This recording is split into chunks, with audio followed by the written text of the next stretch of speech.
10, 9, 8, 7, 6, 5, 4, 3, 2, 1, 0.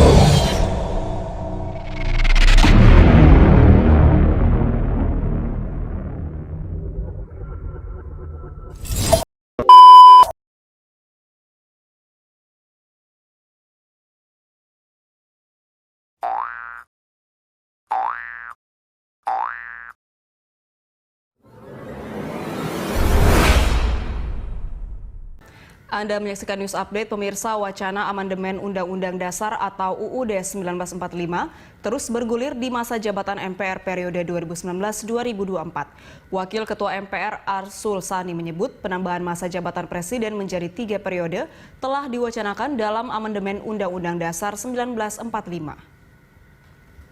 Arsul mengatakan masa jabatan Presiden selama 8 tahun akan membuat Presiden dan Wakil Presiden mampu mengimplementasikan berbagai program dengan maksimal. Meski demikian, MPR saat ini tengah menampung berbagai aspirasi dan masukan yang disampaikan agar dapat dijadikan pertimbangan mendasar dalam proses amandemen UUD 1945.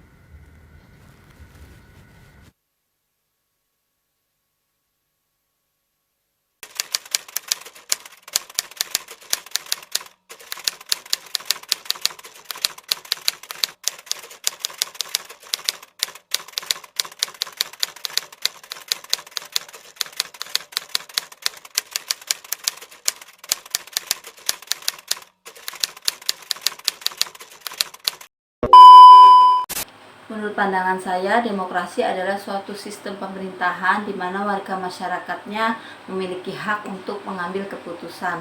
Contohnya yaitu pemilu. Ya, jadi yang saya ketahui demokrasi itu kan dari rakyat, oleh rakyat, dan untuk rakyat. Contoh sederhananya itu seperti pemimpin Indonesia yang dipilih sendiri langsung oleh rakyat Indonesia, dipilih untuk kepentingan rakyat Indonesia juga. Jadi dari rakyat, oleh rakyat, untuk rakyat. Kalau menurut saya, demokrasi itu bentuk pemerintahan di mana semua warga negara itu memiliki hak setara dalam pengambilan keputusan, yang di mana dapat mengubah hidup mereka. Dan demokrasi itu mengizinkan warga negaranya untuk berpartisipasi secara langsung ataupun melalui perwakilan-perwakilan.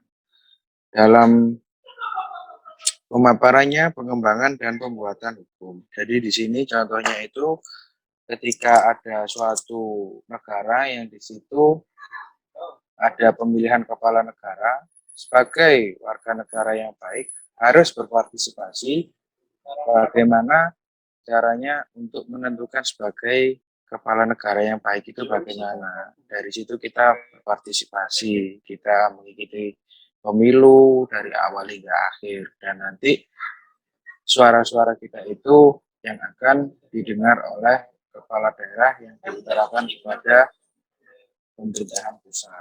Kurang lebihnya seperti itu. Menurut saya, demokrasi adalah suatu pemerintahan yang dijalankan berdasarkan aspirasi rakyat. Jadi, seluruh output dari suatu demokrasi merupakan hasil dari pertimbangan rakyat. Demokrasi itu merupakan suatu pandangan hidup yang mementingkan persamaan hak dan kewajiban serta perlakuan yang sama bagi semua negara.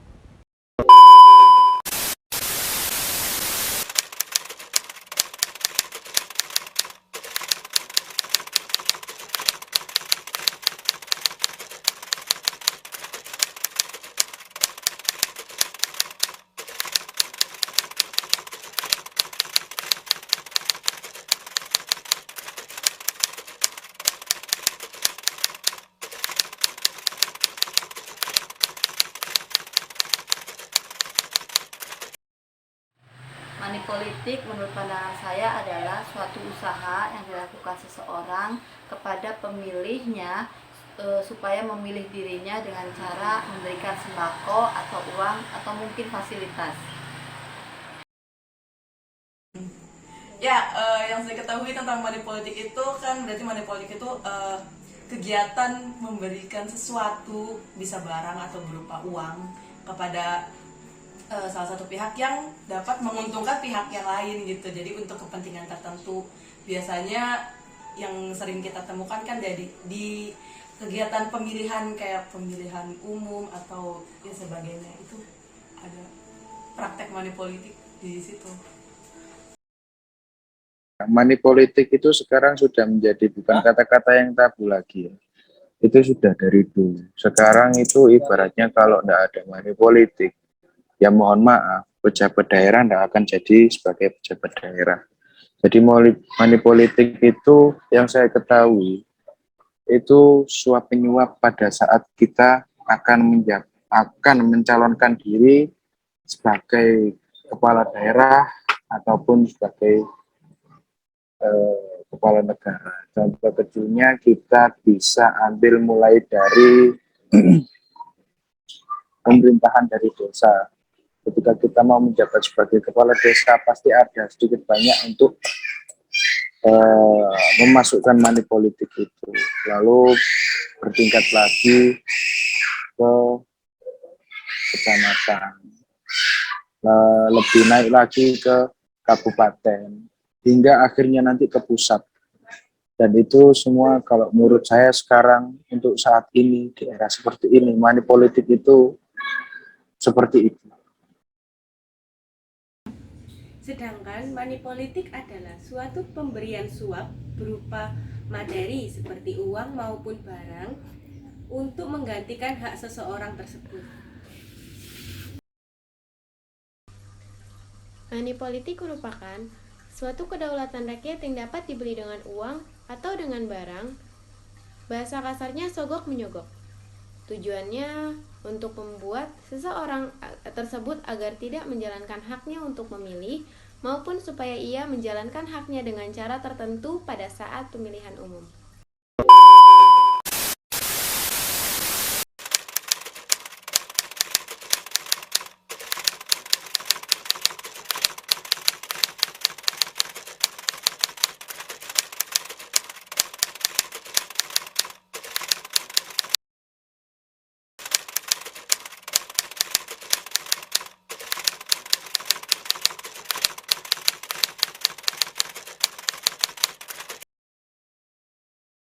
Menurut saya wacana tersebut kurang bagus karena pemimpin Indonesia membutuhkan pembaharuan pemikiran yang mungkin membawa kemajuan kepada masyarakat Indonesia. Apa ya, kalau menurut saya tentang apa jabatannya 3 periode itu, kalau menurut saya kalau orang tersebut sudah dipilih sebanyak 3 kali, sebanyak 3 periode, ya mungkin menurut rakyat memang dia pilihan yang tepat gitu. Jadi ya kalaupun orang itu menurut rakyat tidak dapat amanah dalam menjalankan tugasnya, ya mungkin tidak akan terpilih sampai 3 periode juga. Cuma kalau ada pun ya udah gitu ya, berarti ya memang dia dipercaya sama rakyat untuk bisa melanjutkan ke 3 periode itu. Kalau saya sih nggak masalah. Kalau menanggapi soal itu, kita kembalikan lagi ya kepada masyarakat Indonesia ini. Jadi ketika suatu masyarakat ini tidak ada problem sama sekali ketika presiden sekarang ini untuk menjabat lagi, ya tidak masalah. Tapi harus melihat dalam pasal nomor 7 Undang-Undang 1945 sebagai peruntukan sistem demokrasi yang diimplementasikan pada pasal 22E ayat 1 dan 2 Undang-Undang Dasar 1945. Di situ isinya itu sudah jelas kalau presiden itu bisa menjabat hanya 2 periode.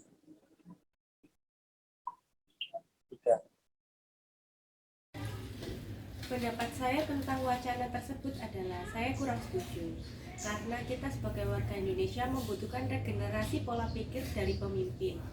Dan menurut saya 2 periode itu sudah cukup. 1 periode mencakup 5 tahun, sedangkan 2 periode mencakup 10 tahun.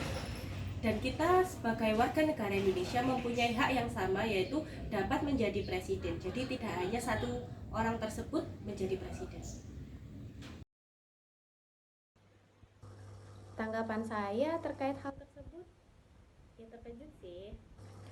Karena menurut saya masih banyak calon-calon pemimpin lain yang lebih kompeten dan saya yakin mereka mampu untuk membawa negeri ini menjadi lebih baik lagi. Terlebih kita juga sudah melihat selama 2 periode. Ya, masih sama saja seperti ini.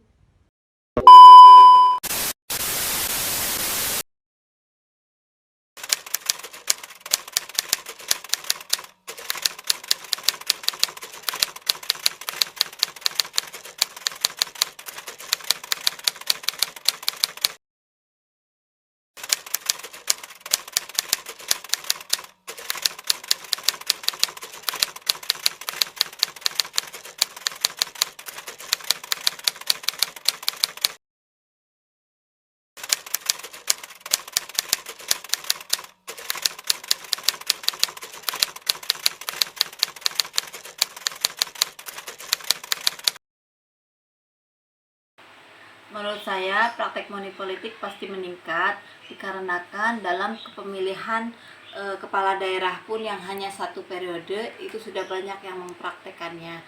Apalagi ini calon presiden memilih dalam 3 periode. Jadi dengan kata lain mungkin calon pemimpin lebih ambisi untuk mendapatkan gelar calon presiden. Ya, indikasi meningkatnya money politik. Kalau menurut saya ada dan tidak adanya 3 periode itu, money politik itu kan akan selalu ada gitu, dan itu tidak terlalu berpengaruh. Maksudnya apa ya, karena ada 3 periode jadi ada money politik, karena money politik itu pasti di setiap sektor itu ada gitu, nggak cuma di yang pemilihan yang 3 periode ini gitu. Maksudnya di pemilihan lain pun akan selalu ada gitu, dalam skala kecil atau skala besar. Jadi ya untuk meningkat atau enggak kayaknya nggak terlalu berpengaruh, cuma pasti pasti masih ada gitu, sama seperti periode-periode sebelumnya. Dan setiap pemilihan pun pasti ada gitu. Jadi bukannya meningkat atau menurun ya ininya jumlahnya, tapi pasti ada, karena itu bukan berbicara tentang naik tingkat tinggi rendahnya adanya money politik gitu. Kalau money politik itu ada dan tidak adanya gitu. Kalau menurut saya ada terus, walaupun bukan di pemilihan presiden itu juga, tapi di pemilihan yang lain juga pasti ada. Dari pemilihan kepala desa, pemilihan yang di sederhana-sederhana itu juga pasti ada. Jadi nggak bisa dihindari, pasti ada. Ya, kalau menurut saya ketika memang kembali juga ya, ketika masyarakat di situ tidak ada problematika sama sekali, dan untuk menjadi presiden lagi, ya itu memang kan suara dari rakyat. Jadi ya tidak dipermasalahkan, tidak ada money politik di situ. Tapi ketika ada suatu permasalahan dalam masa pemerintahan yang untuk sekarang ini, dan permasalahan itu memang benar-benar besar dan mencolok, kenapa kok bisa menjabat lagi? Secara otomatis kita berpikir secara orang awam saja, tidak orang hukum. Ketika ada problematika seperti itu, kenapa kita bisa menjabat lagi? Tidak mungkin kalau tidak ada money politik, pasti ada money politik.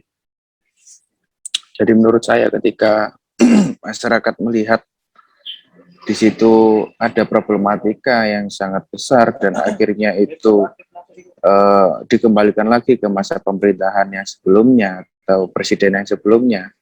Kenapa? Kalau uang politik yang tidak jalan, otomatis itu tidak akan terjadi. Menurut pendapat saya, apabila wacana tersebut terjadi, maka money politik akan semakin bertambah besar.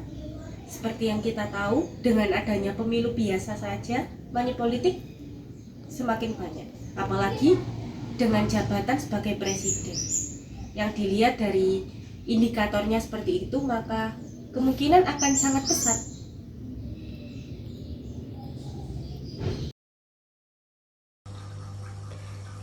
Menurut saya, jika wacana tersebut terjadi, indikasi money politik akan tetap ada karena dapat kita lihat dari 2 periode yang hampir selesai kita jalankan, itu masih banyak terjadi money politik di sekitar kita. Jangankan sektor pemilihan presiden yang hanya memilih sekedar kepala desa atau tingkat-tingkat yang paling rendah, dapat terjadi money politik juga. karena sudah mengakar dan menjadi budaya yang melekat pada Indonesia. Terima kasih.